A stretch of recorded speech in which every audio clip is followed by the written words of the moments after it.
A player from the subcontinent who played the cut and the pull like he was born to play it. Oh, he's hit that like a rocket. That is typical. Aravinda de Silva on the back foot.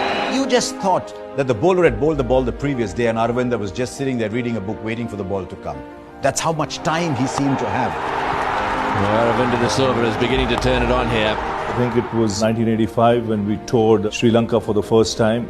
And in one of the games, there was this young kid who came out. Sri Lanka were going for a target and they promoted him in the order. And I think he hit the first ball of Kapil for 6. He caught your eye.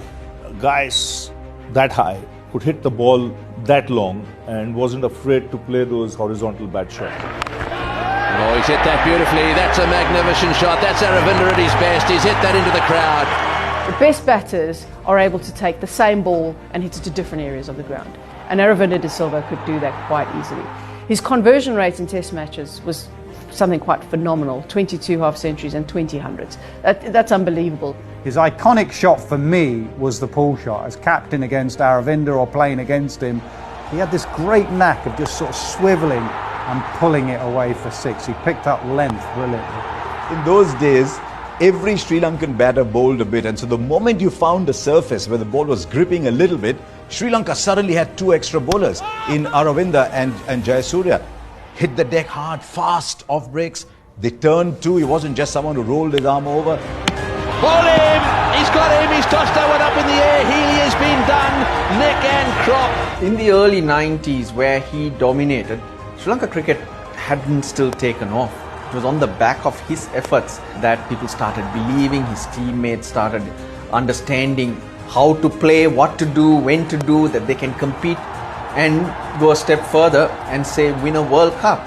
I remember the semi-final more because the semi-final was a moment of pain for all Indians, because I think Sri Lanka was 1 for 2. They lost 2 wickets very, very quickly, and Aravinda walked in, and you'd think this is a knockout semi-final. He's going to play himself in. He's the lead batter for his team, and he batted like he was batting on the village green. That's beautifully played by De Silva through the offside. That 64 he got there was unbelievable. You know, just his cover driving, hitting on the up, finding the gaps, and he put the pressure right back on the opposition. And that's beautifully played through the covers for 4 runs, and what a way to bring up his 50. Then came the final. Again the chips down, in a chase. Then steer Sri Lanka to a win with a magnificent 100, and you've taken wickets before that. Oh, beautifully played. That's a great century. A great century made when the chips were down. When I saw him bat in the final, I watched it on telly, I just thought there was a sense of inevitability about the fact that he was going to score 100. He was in that kind of form. Sri Lanka won that World Cup against all odds. No one had given them a chance, but right throughout the tournament, they played an enjoyable brand of cricket built on the fact that they had this solid middle order led by Aravinda. Pivotal moment not only in his career but in the history of Sri Lankan cricket, and the likes of Mahela Jayawardene and Kumar Sangakkara and all the greats they've had would have been brought up on a diet of Aravinda batting. Oh, he's hit this. It's a huge 6. Take that. In my view, until Sangakkara, Jayawardene came along to provide some kind of competition, the best Sri Lankan batsman there's been. He was a great player, you know, one of the best players in world cricket at his time, because he was a big match player.